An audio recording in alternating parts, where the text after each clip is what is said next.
வழிகாட்டியிடம் நீர் என்னை நடத்துகிற விதம் சரியா என்று கேள்வி கேட்க வேண்டிய அவசியமில்லை. ஆனால் வழிகாட்டியிடம் கேள்வி கேட்கலாம். நீர் என்னை எப்படி நடத்துகிறீர் என்பதையும் அறியும்படி கேள்வி கேட்கலாம். வழிகாட்டி உங்களிடம் பேசும் பொழுது அவர் பேசுவது உங்களுக்கு புரிந்து கொள்ளும் விதத்தில் இருக்கும்படி நீங்கள் அவரிடத்தில் கேட்பது முக்கிய குறிப்பு. ஏதேனிலே ஏவாள் தன் வழிகாட்டியாகிய பிதாவை மாற்றி சர்ப்பத்தை வைத்தாள். அதனால் அவள் ஆதாமுக்கும் வழிகாட்டியாய் மாறினான். ஆதாமும் தன் வழிகாட்டியாகிய பிதாவை மாற்றி ஏவாளை வைத்தான். நாம் ஒவ்வொருவரும் ஏதோ ஒரு காரணங்களுக்காக தவறுகிற பொழுது இன்னொருவர் தவறு செய்யும்படி உருவாக்கப்படுகிறோம். நாம் ஒவ்வொருவரும் ஏதோ ஒரு காரணங்களுக்காக தவறுகிற பொழுது இன்னொருவர் தவறு செய்யும்படி உருவாக்கப்படுகிறோம்.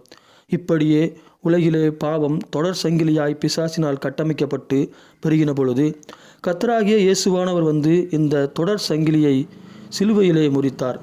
இயேசுவுக்கு முன்பு இந்த தொடர் பாவ சங்கிலியை துண்டித்துவிட தண்டனை என்னும் ஜலப்பிரளயம் வந்தது. ஆனால் தோற்றுப்போனது. பின்பு வந்த நியாய பிரமாணத்தினாலும் தடுக்க முடியவில்லை. நம்மை படைத்தவர் மாம்சமாகி வந்தார்.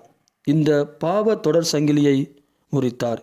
இந்த உலகத்தில் வாழ்ந்து கொண்டு இருக்கிற இனி வாழப்போகிற எல்லோருடைய ஒட்டுமொத்த கீழ்ப்படியாமையின் தண்டனையை ஏற்றுக்கொண்டு ஒட்டுமொத்த எல்லோருக்கும் ஒரே விலைக்கிரயமானார். உங்களுடைய வழிகாட்டி யார்? ஜலப்பிரளயமா? நியாயப்பிரமாணமா? இல்லை புதுயுக நாயகன் இயேசு கிறிஸ்துவின் பிரமாணமா?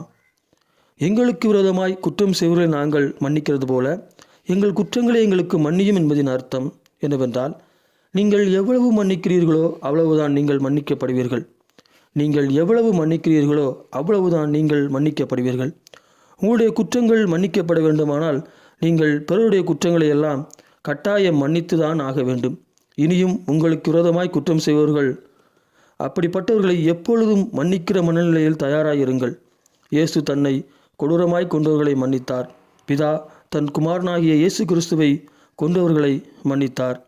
உங்களால் உங்கள் பிள்ளையை கொண்டவர்களை மன்னிக்க முடியுமா? இப்படிப்பட்ட சூழ்நிலை நமக்கு இல்லை.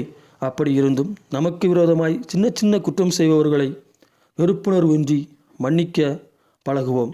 இந்தியாவில் நாம் வார்த்தையாய் அல்ல, நம்முடைய நடக்கையால் இயேசு கிறிஸ்துவை உயிருள்ளவராய் காட்டும்படியான நாட்களில் இருக்கிறோம். ஆமேன்.